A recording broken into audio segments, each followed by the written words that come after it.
Meus irmãos, graça e paz da parte de Deus e do nosso Senhor e Salvador Jesus Cristo. Mais uma vez estamos aqui para que a gente possa ter nosso estudo bíblico na nossa escola bíblica dominical. Muito bem-vindo, muito bem-vinda. Você está mais uma vez aqui na minha casa e a gente vai hoje aqui continuar, agora sim, continuar o nosso estudo bíblico propriamente dito. A gente estava vindo nos últimos domingos fazendo uma revisão das lições que foram feitas enquanto o nosso tempo estava funcionando tudo normalmente. Então a gente fez uma revisão das lições que foram feitas ali. Acabamos as revisões, agora vamos entrar em um conteúdo novo. Algumas pessoas já sabem, a gente anunciou já por aí que hoje nós começaríamos o conteúdo novo aqui em nossa escola bíblica. E qual é o assunto de hoje? O assunto de hoje é um assunto instigante, que muita gente tem dúvidas, outras pessoas querem saber as diferenças e porque a gente protestante entende esse assunto que eu vou falar de uma forma diferente. Então agora começa hoje uma série de lições sobre o tema os livros apócrifos e a inspiração. Os livros apócrifos e a inspiração. Qual é o tópico aqui, o ponto aqui? O ponto é, os livros apócrifos que as Bíblias católicas têm e que nós protestantes não usamos, eles são livros que deveriam ser usados por nós? Se deveriam, por que é que a gente não os usa? Quais os problemas que esses livros que estão nas escrituras católicas romanas têm, que a gente descartou e não usa mais, não usa esses livros para nada, anunciamos para todo mundo que esses livros são livros não inspirados por Deus. Então, qual o problema que a gente protestante vê? Eu sei que você sabe que muita gente fala, olha, tem uns livros na Bíblia Católica, são 7 livros a mais, e a gente não usa porque não são inspirados por Deus. Tudo bem, mas só isso basta? Só dizer que um livro não foi inspirado por Deus basta? E se estes livros realmente têm verdades para que a gente possa ver e aplicar em nossa vida e a gente não está usando, será que não estamos perdendo nada com isso? Aliás, você conhece quais são esses livros? São 7, mas você conhece o nome deles? Então, tudo isso a gente vai ver aqui. Vamos ver os 7 livros que estão a mais, na nossa opinião, a mais nas Bíblias católicas romanas. Vamos ver o que a gente entende, o que a gente acha que são dificuldades que esses livros têm. Além destes livros, também tem mais 2 acréscimos ao livro de Esté, nas Bíblias católicas. O livro de Esté é maior, e acréscimos aos livros de Daniel, nas Bíblias católicas também. Daniel tem mais 2 capítulos a mais. Também por que é que a gente não usa esses capítulos, tá certo? Começando hoje, nós vamos ver tudo isso aqui. De vez em quando eu vou dar uma olhadinha aqui para baixo, é para consultar aqui o material que eu tenho aqui. Tenho Bíblia aqui, vou usar uma Bíblia católica, tá certo? Vou usar a Bíblia de Jerusalém. É uma edição católica romana, para que eu possa ler os textos com você, possa mostrar a você onde é que estão os textos e a gente fazer as nossas comparações. Então, de vez em quando eu vou consultar aqui essa Bíblia. Tem aqui do outro lado uma outra Bíblia católica romana, que é a Bíblia edição pastoral. Também, quem sabe, vou consultá-la, tá certo, em algum texto, para que a gente possa acrescentar material ao nosso estudo aqui. Pois bem, então começando. As Bíblias católicas romanas, elas têm 7 livros a mais. Se você tem uma pessoa conhecida, né, que gostaria, quem sabe, de assistir esse estudo, que você entende assim, fulano, quem sabe, gostaria de ver esse estudo, dá uma ligadinha aí, manda uma mensagem no WhatsApp para essa pessoa aqui acessar o canal da Primeira Igreja Congregacional, e nós temos essa aula a partir de hoje, esse estudo, e nos próximos domingos também. Então, continuando, as edições das Bíblias católicas romanas, elas têm 7 livros a mais do que as Bíblias protestantes. Esses livros são Tobias, Judite, Baruque, 1 Macabeus, 2 Macabeus, Sabedoria e Eclesiástico. Tobias, Judite, Baruque, 1 Macabeus, 2 Macabeus, Sabedoria e Eclesiástico. São esses 7 livros que as escrituras católicas romanas têm, que nós não usamos. quais são os problemas, tá? Primeiro eu queria dar a você um conceito de inspiração. Quando a gente viu a nossa aula sobre a inspiração da Bíblia, a gente viu ali diversas teorias quanto à inspiração, e a gente viu que nós protestantes, nós aceitamos a teoria da inspiração que diz que as escrituras são inspiradas verbal e plenariamente por Deus. Então Deus inspirou toda a Bíblia, tá certo? Ela é plenariamente inspirada e as suas palavras são inspiradas. Então nós entendemos que as escrituras sagradas são a palavra de Deus, inspirada de Deus. Ali está coletado o registro da palavra de Deus. A Igreja Católica Romana também tem um documento, que esse documento aqui chama-se Dei Verbum. Esse aqui é um documento oficial, tá certo? Aqui é a voz do Papa, tá certo? Então aqui quem fala é o Papa.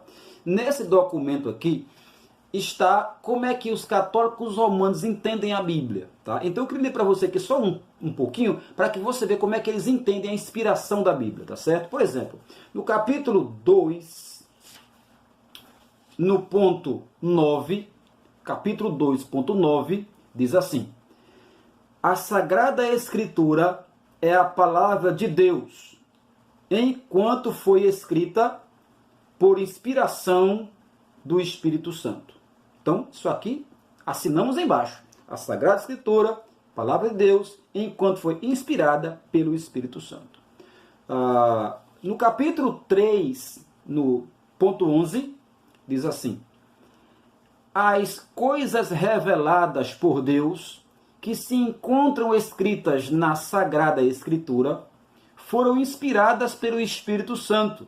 Com efeito, a Santa Mãe Igreja, por fé apostólica, considera como sagrados e canônicos os livros inteiros, tanto do Antigo como do Novo Testamento, com todas as suas partes, de terem sido escritos por inspiração do Espírito Santo, tem Deus por autor e, como tais, foram confiados à própria Igreja. Então aqui está claro, tá certo? Eles entendem que os livros das Escrituras são inspirados por Deus. Ainda tem mais, ainda dizem assim. Eles ainda escrevem, ainda nesse ponto: assim como tudo quanto afirmam os autores inspirados, ou os escritores, devem ser considerados como afirmado pelo Espírito Santo. Por isso mesmo, se deve acreditar que os livros da Escritura ensinam com certeza, fielmente, e aí preste atenção, sem erro, a verdade que Deus, causa da nossa salvação, quis que fosse consignada nas sagradas letras.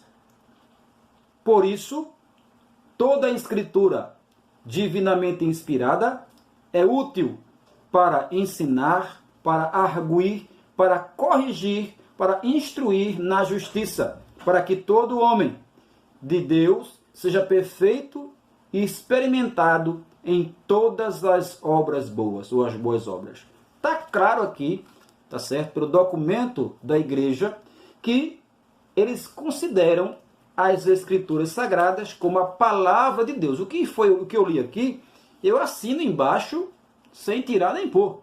Tá certo? É assim mesmo que nós entendemos, tá certo? Agora, será que esses livros apócrifos são tão verdadeiros assim? Será que se eu entender a Bíblia como aqui é a palavra de Deus, eu posso aceitar também estes livros apócrifos? A gente vai começar a nossa caminhada pela história. Primeiro, esses livros apócrifos, todos os cristãos aceitavam? Ou esses livros foram questionados pelos cristãos mais antigos, os escritores, os doutores da igreja mais antigos? E eu quero dizer que esses livros foram realmente questionados pelos escritores cristãos antigos e pelos escritores judeus. Número 1. Os judeus não aceitavam esses livros, não aceitam até hoje. A Bíblia dos judeus é igual à nossa Bíblia no Antigo Testamento. Deixa eu explicar para você. esses livros apócrifos só estão no Antigo Testamento da Bíblia Católica Romana. As Bíblias católicas no Novo Testamento são iguais às nossas. Tem 27 livros. A diferença é só no Antigo Testamento. Então, o nosso Antigo Testamento é igual ao Antigo Testamento dos judeus. Os judeus nunca aceitaram estes livros. Por quê? Por um ponto simples. Esses livros, esses 7 livros a mais, eles foram escritos num período entre o século III e o século I a.C., tá certo? Então, eles aparecem entre o século III e o século I a.C. E nesse período, os judeus desenvolveram uma crença de que o Espírito Santo não estava mais na terra e não tinha mais inspiração na terra. A inspiração só viria a acontecer de novo quando o Messias viesse.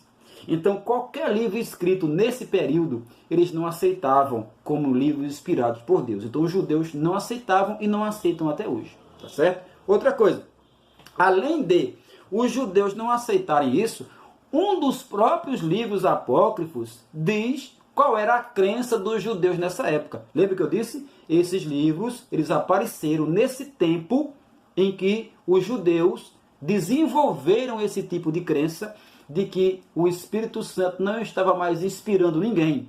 E um dos apócrifos confirma isso.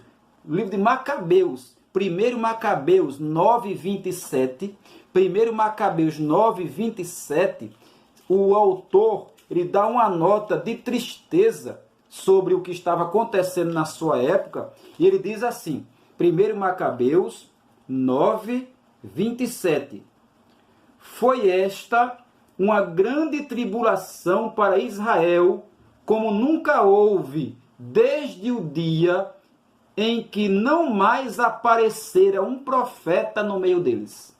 Então veja, ele está dizendo que nessa época aqui, e a época está aqui, ó, a Bíblia Católica coloca a data, está aqui em cima, ó, a data, tá vendo?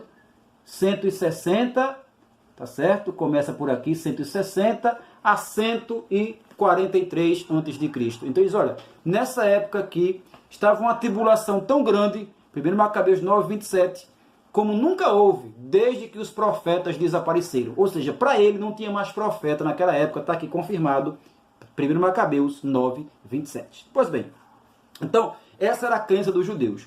E os cristãos antigos também, nem todo mundo, nem todos eles aceitavam os livros apócrifos. Os grandes escritores, os pais da igreja, também não era unanimidade na aceitação. Por exemplo, se você pegar os escritos de Gregório Nazianzo, Santo Atanásio, São Jerônimo, Cirilo de Jerusalém, Hilário de Poitiers, Gregório Magno, Hugo de São Victor, Nicolau de Lira e outros não aceitavam os livros apócrifos. Aí alguém que está me assistindo pode dizer assim, ah pastor, mas isso quem diz são os crentes. Quem garante que esses escritores não aceitavam os livros apócrifos? Quem garante? Bem, quem está dizendo isso é um dicionário católico romano.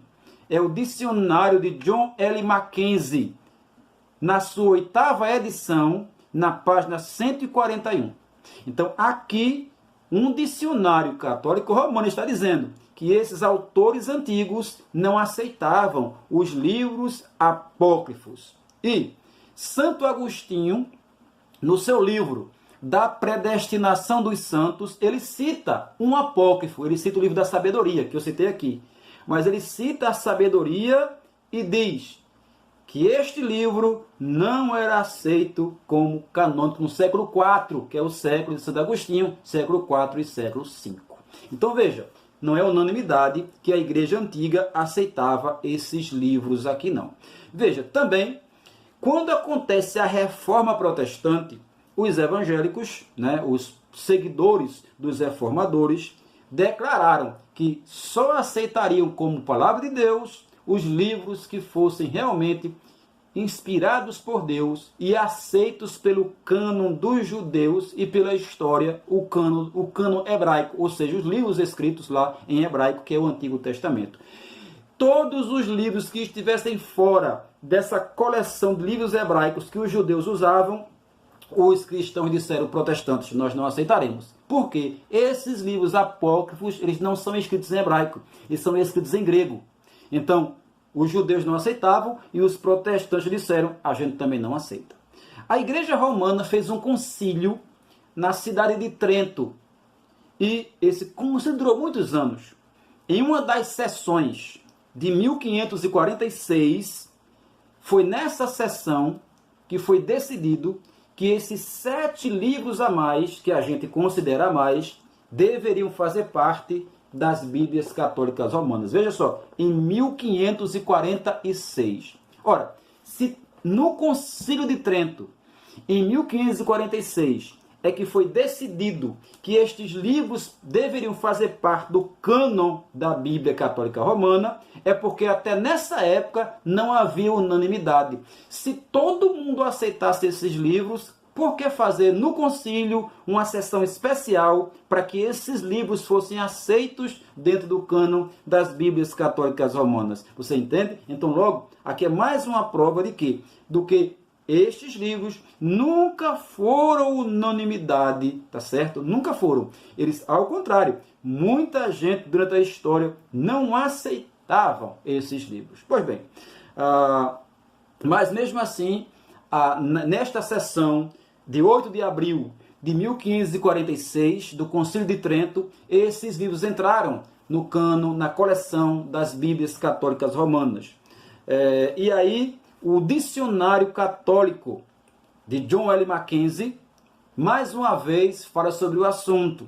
E esse dicionário, na sua página 233, tá? Ele diz assim, que nesse concílio, nessa sessão, assim, o Concílio de Trento teve que tratar, ele dizendo, entre aspas, das fontes da doutrina revelada. E aí, como é que foi essa sessão? Será que foi uma sessão boa? A discussão dos teólogos foi boa? Ele diz assim, depois de algumas controvérsias notadamente candentes, ou seja, muita briga, se propôs na sessão de 8 de abril de 1546 a aceitação dos livros apócrifos. Ou seja, nem dentro da própria Igreja Romana da época, a coisa foi ponto pacífico.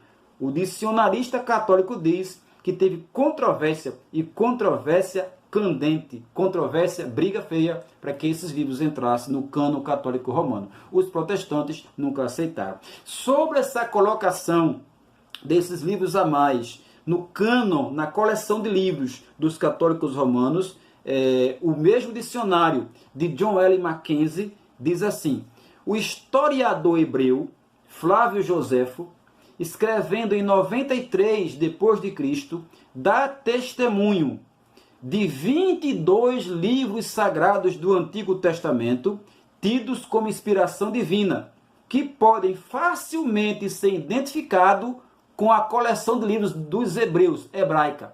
Então, vamos entender isso aqui. Esse dicionarista católico está dizendo que Joséfo, o historiador judeu, escrevendo em 93 depois de Cristo, ele diz que o seu povo, nessa época, aceitava uma coleção de livros sagrados. E esta coleção, ele diz, bate com o cânon hebraico. E o que é o cânon hebraico? São os livros que a gente aceita em nossas Bíblias protestantes, os 39 livros do Antigo Testamento. Então, na época de Joséfo, era ponto pacífico. O pessoal só aceitava como inspirado por Deus os livros que estão nas nossas Bíblias evangélicas, os 39 livros do Antigo Testamento. Esses outros, os judeus não aceitavam. Pois bem, a Igreja Romana diz que a Bíblia foi inspirada por Deus.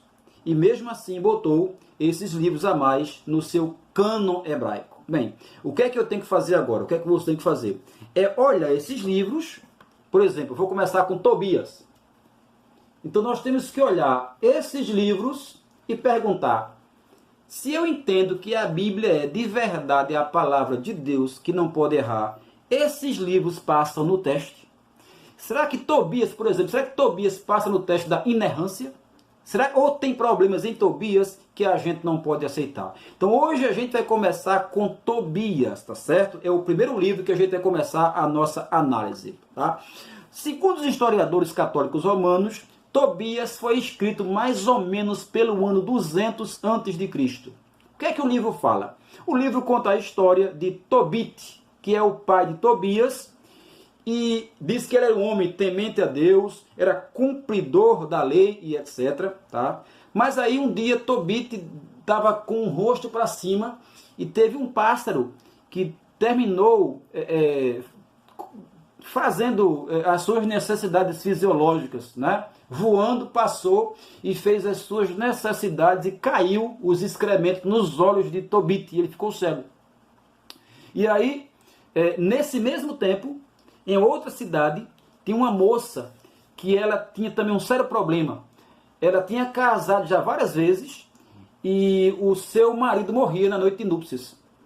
Então, Tobias recebeu a visita de um anjo, que era o filho de Tobit, e Tobias agora vai resolver esses dois problemas. Resolver a cegueira do pai e resolver também o problema da moça, que lá, quando casava, o marido morria. Diz que era um demônio que matava o marido, os maridos dela, e Tobias também tinha que resolver, e o anjo é quem ia resolver esse problema juntamente com Tobias. Então esse é o resumo da história do livro. O livro passa para contar essa história aí. Bem, onde é que estão os problemas de Tobias? A gente pode aceitar Tobias como um livro inspirado por Deus? Eu acredito que não. Por quê? Porque as coisas começam a se complicar no primeiro capítulo. Ou seja, o capítulo diz que o pai de Tobias, Tobit, ele viu a divisão do reino entre os filhos de Salomão. Ele já estava vivo. Isso quer dizer, ele já estava vivo em 931 a.C. Ele estava vivo porque ele viu a divisão do reino entre os filhos de Salomão quando Salomão morreu. Então, isso aconteceu em 931 a.C. Ele estava vivo lá. Depois, o texto diz, no capítulo 1, verso 5 e verso 10, diz que Tobit foi escravizado, foi deportado de Israel, juntamente com a tribo de Naphtali, no cativeiro assírio. Isso aconteceu em 734 a.C. Então veja só, ele estava vivo em 931, em 734 ele ainda estava vivo aqui, ele foi por o cativeiro com as tribos de Israel. E depois, ainda no capítulo 1, verso 14 e verso 15, no capítulo 14, versículo 15 de Tobias, diz que Tobit viu a destruição de Nínive. E a destruição de Nínive aconteceu em 612 a.C. Então veja só, ele estava vivo em 931, em 734 e em 612. Se você fizer as contas, ele já está com mais de 300 anos. Só que, onde é que está o problema? O problema é que nessa época que ninguém mais vivia esse tempo todo.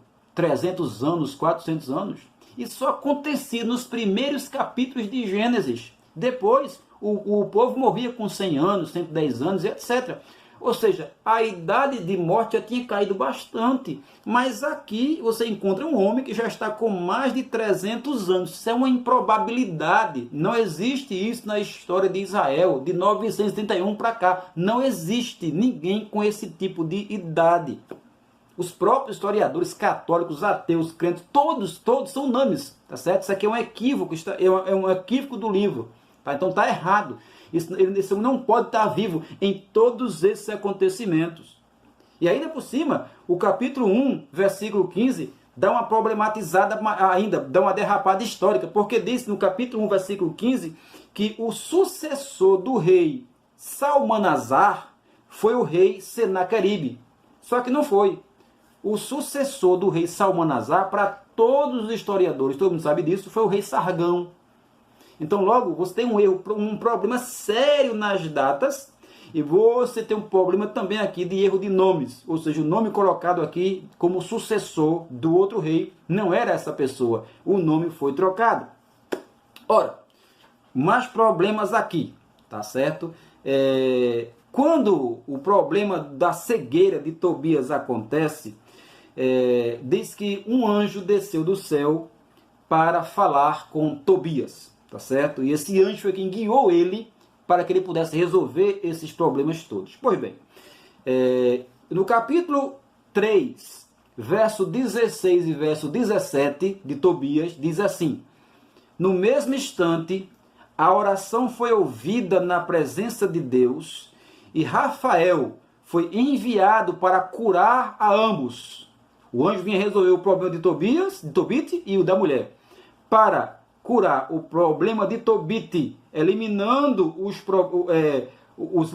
a cegueira deles, os leucomas dos seus olhos, a fim de que visse com os seus olhos a luz de Deus, e também resolveu o problema da moça lá, que os maridos morriam. E no capítulo 12, versículo 15, está escrito de novo.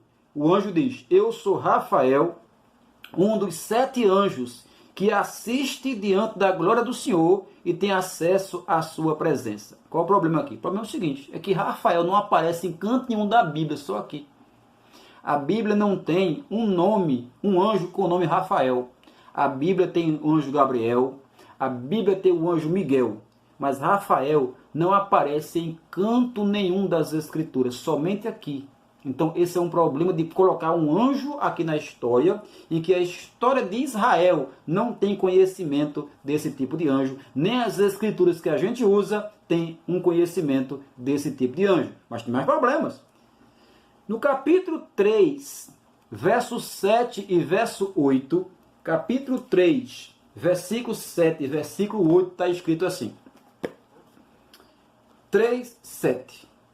Naquele mesmo dia, aconteceu que Sara é a moça que os maridos morriam. Aconteceu que Sara, filha de Raguel, habitante de Ecbatana, na Média, teve também de ouvir insultos de uma serva de seu pai. Ela foi dada 7 vezes em casamento. Lembra que eu disse? Ela não conseguia contar como o marido morria? Ela foi dada 7 vezes em casamento. E Asmodeu, o pior dos demônios, matara seus maridos um após o outro, antes que se tivessem unido a ela como esposos. E a serva lhe dizia: és tu que matas teus maridos. Já foste dada a 7 homens e não foste feliz sequer uma vez. O que você entendeu aqui? Vou explicar. Aqui diz que um demônio chamado Asmodeu é o príncipe dos demônios, e ele é quem matava os maridos dessa mulher chamada Sara. Onde é que está o problema? O problema é, primeiro, que na Bíblia não aparece em canto nenhum um demônio com o nome Asmodeu. E segundo, todo mundo sabe que o príncipe dos demônios, o príncipe deste mundo, segundo Jesus em João capítulo 11, é o próprio Satanás. Então Satanás é o príncipe dos demônios. Tá certo? A Bíblia diz que o príncipe deles é Beelzebul. Lucas capítulo 4, verso 1 ao verso 6. João 12, versículo 31. O príncipe deste mundo vai ser julgado. João 16, 11. Tá certo? Lucas capítulo 4, versículo 6.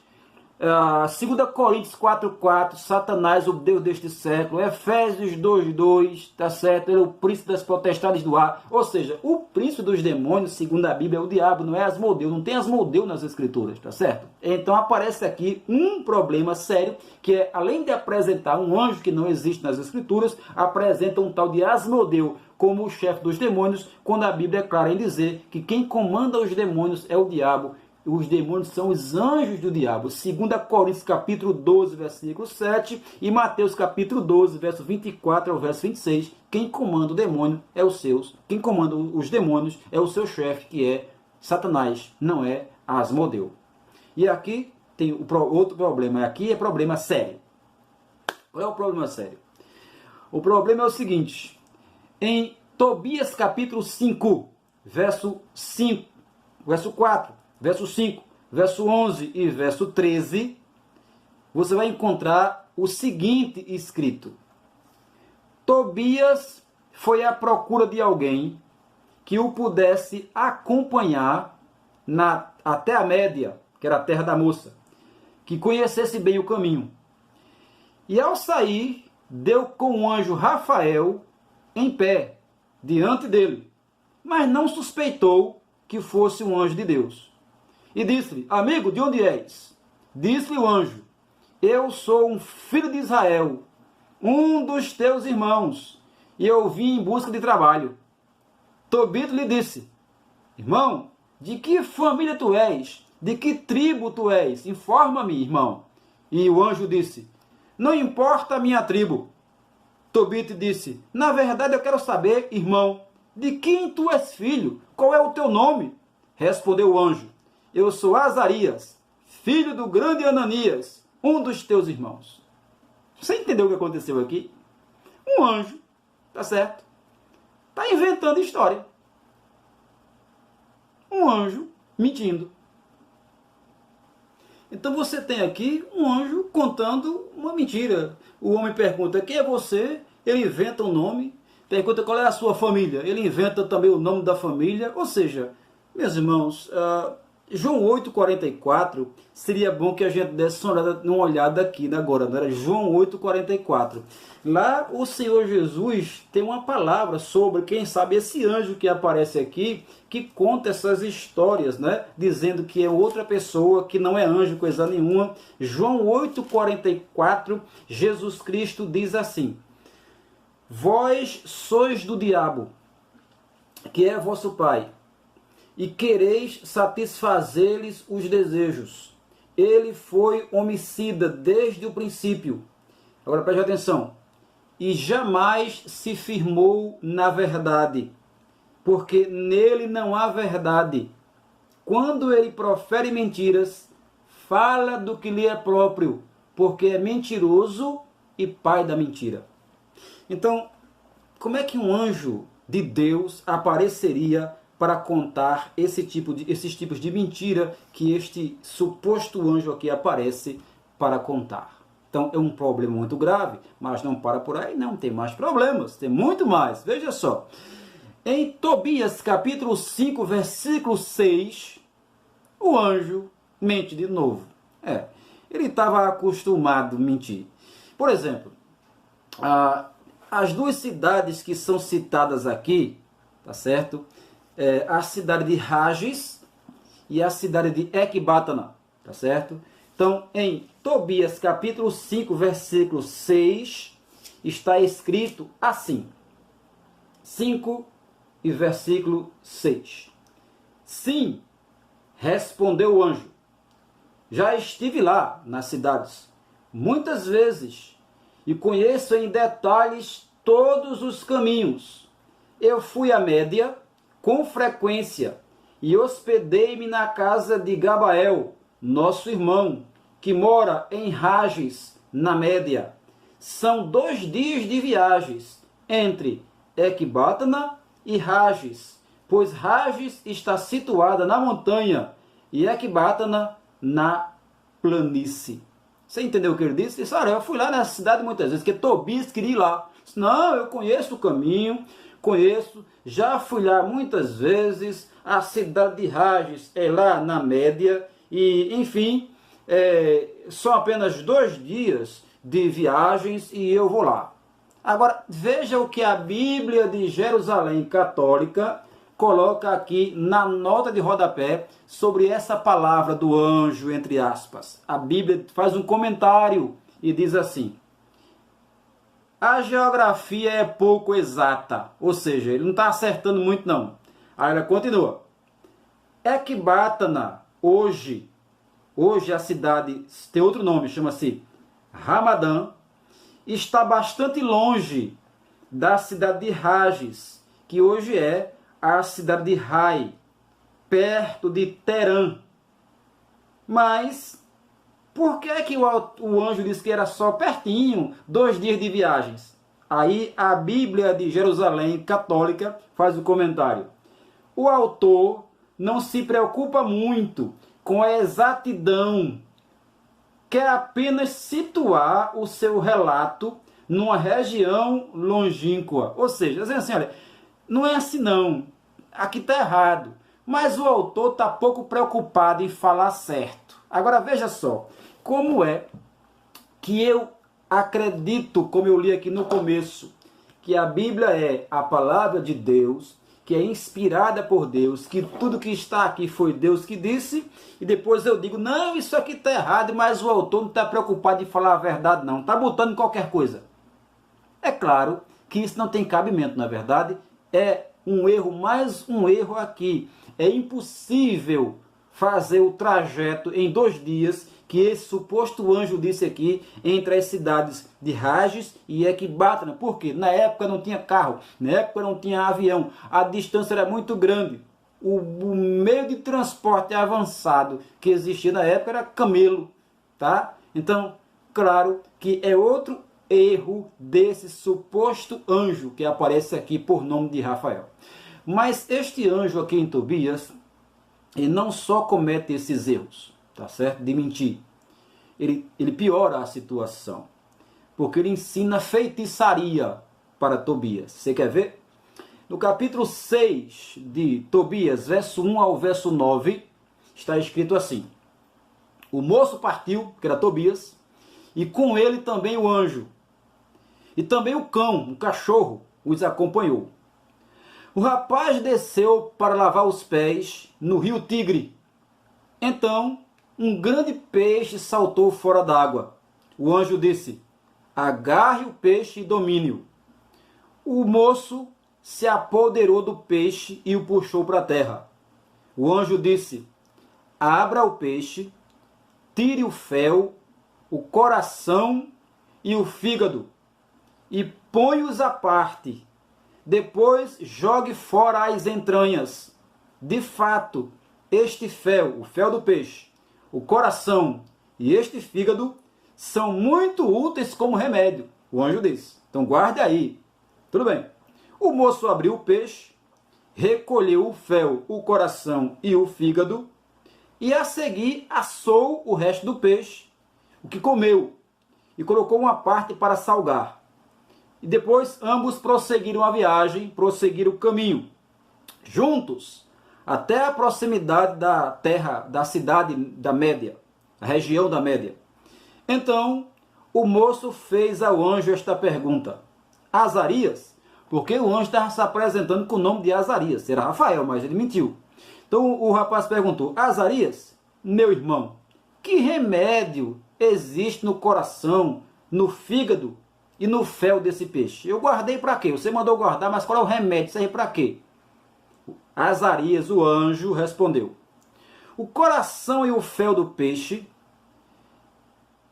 para se fizeres subir a sua fumaça diante do homem ou da mulher, que um demônio ou mau espírito atacam, toda a investida será afastada.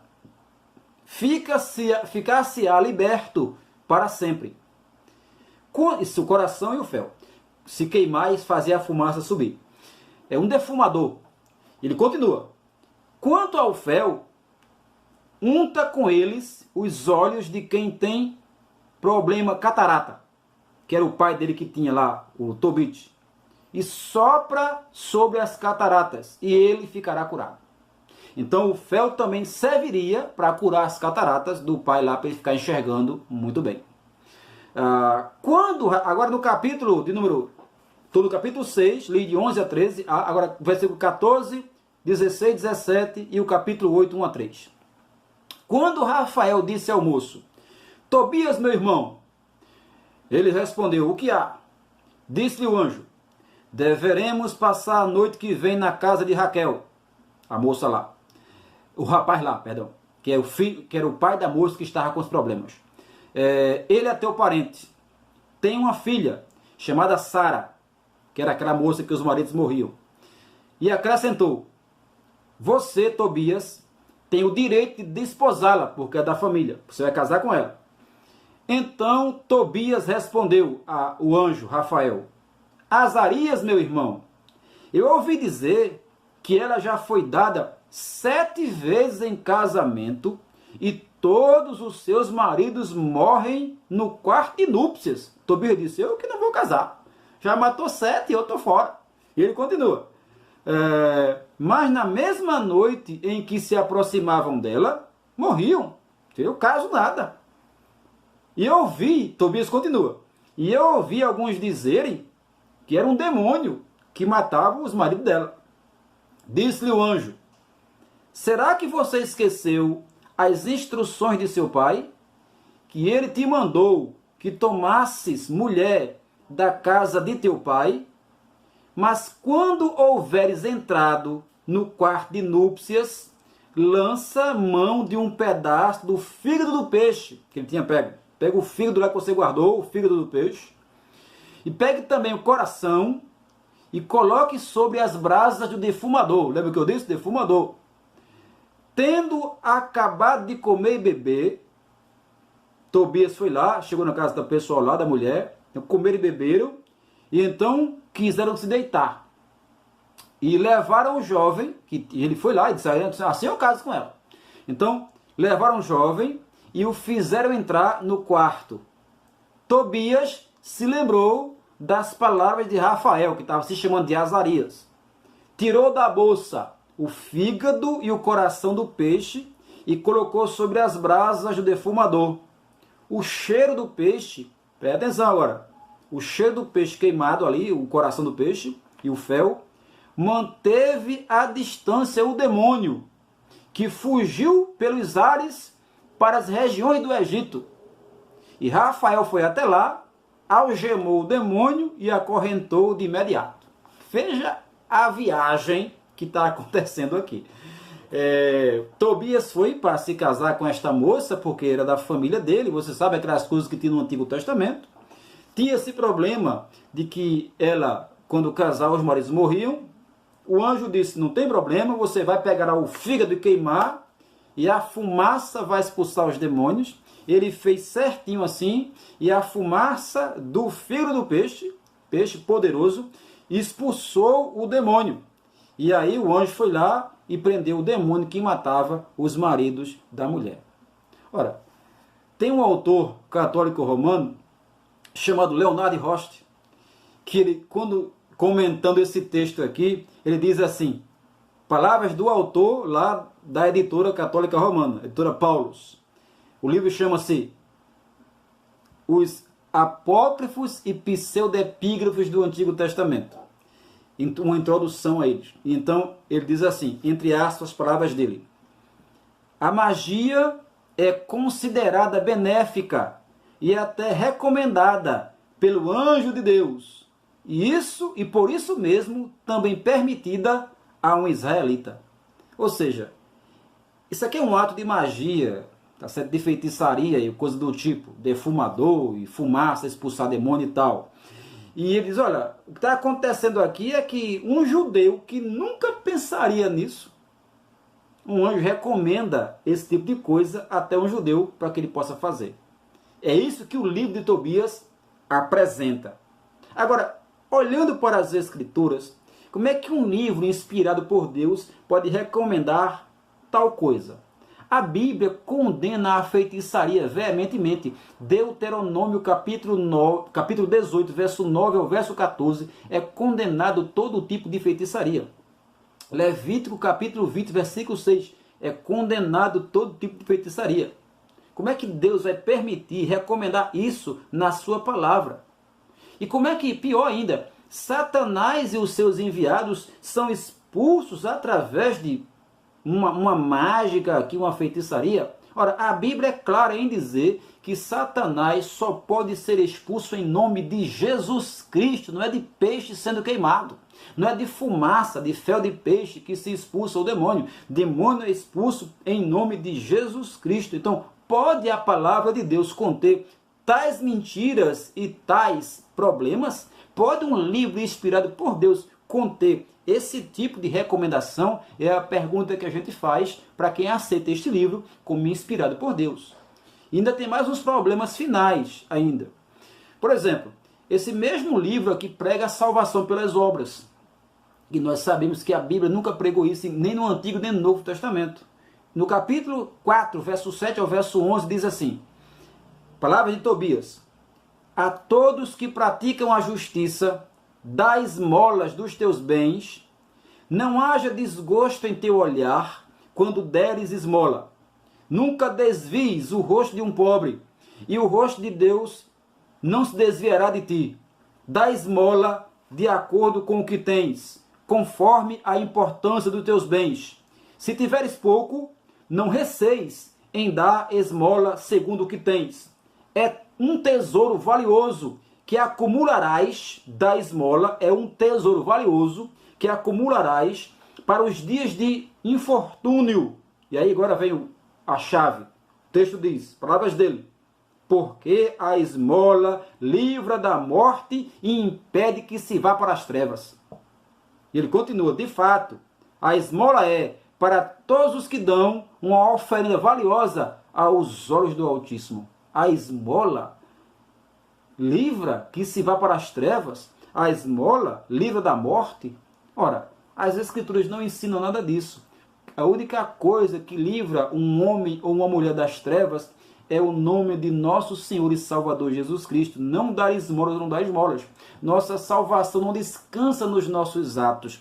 Se nós esperássemos não ir para as trevas por causa dos nossos atos, nós estaremos completamente perdidos.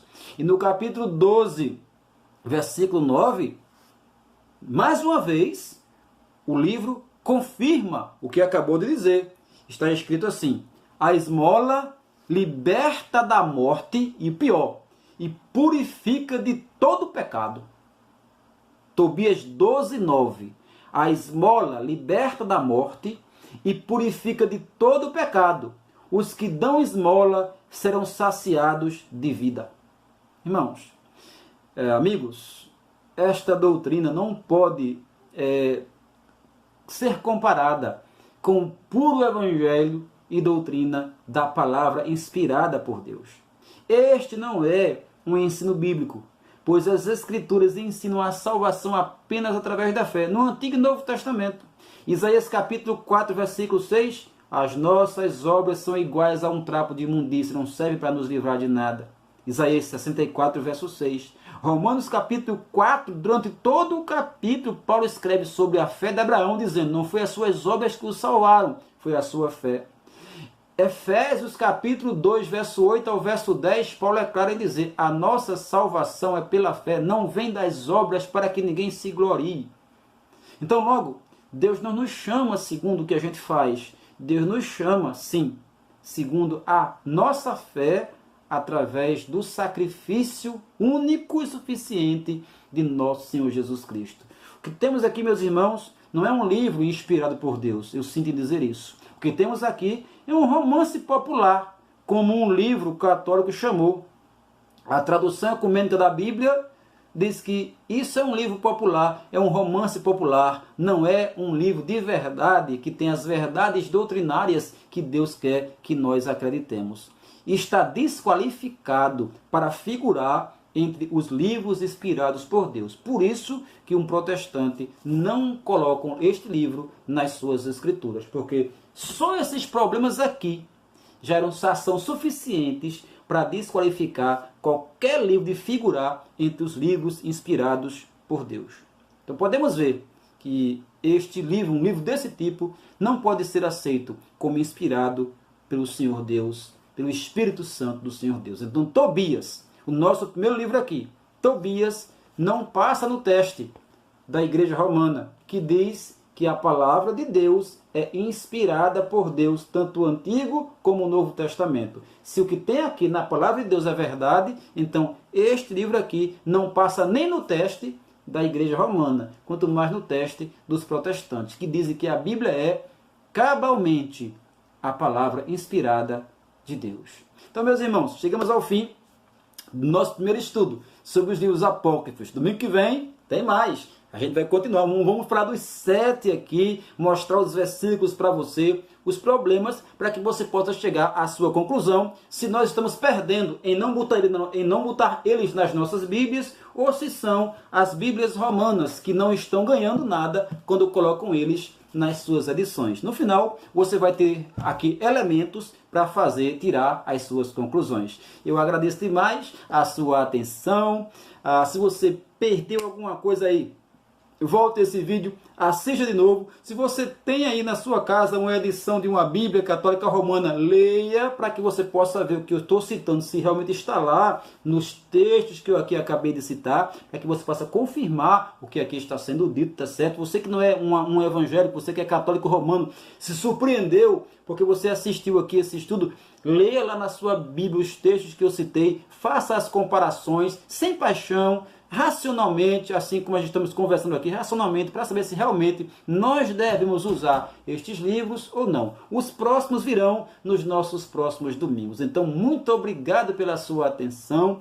Deus abençoe ricamente a sua família. Logo mais, estamos aqui no domingo. Esse vídeo está lançado no domingo, então logo mais às 18 horas nós temos o culto de louvor e adoração ao Senhor nesse canal. Então, você vem para cá, 18 horas, o culto de louvor estará aqui sendo apresentado e você pode louvar a Deus e adorar na sua casa conosco. A palavra vai ser pregada mais uma vez, então venha para cá às 6 horas. E agora eu queria orar com você, para que nós tivéssemos um domingo na presença do Senhor. Então vamos orar por nós? Então feche seus olhos se você puder, onde você está, e vamos entrar na presença do Senhor. Nosso Deus e nosso Pai, nós te agradecemos, meu Pai, por hoje, por esse domingo, por esse dia. Que o Senhor nos abençoe, nos dê um dia em Tua presença. Agradecemos pelo estudo bíblico desta manhã, que o Senhor nos faça ter compreensão correta da Tua palavra. Abençoa todas as pessoas que estão assistindo agora e que vão assistir esse vídeo em outro dia, em outra oportunidade, em outro lugar. Deus, em nome de Jesus, os abençoa, esclarece, abre as suas mentes para compreenderem de verdade a Tua santíssima e bendita palavra. Nos dá um domingo em Tua presença, abençoa as nossas famílias, da saúde das nossas famílias, nos preserva do mal, Senhor Deus eterno, abrevia esses tempos maus em nosso planeta, meu Pai do céu, e que em nome de Jesus volte tudo ao normal o mais rápido possível. Nós te agradecemos assim, pedimos, em nome de Jesus Cristo, amém. Que Deus abençoe você, Deus abençoe a sua casa e até 6 horas aqui nesse canal, se Deus assim nos permitir. Deus abençoe você e até lá.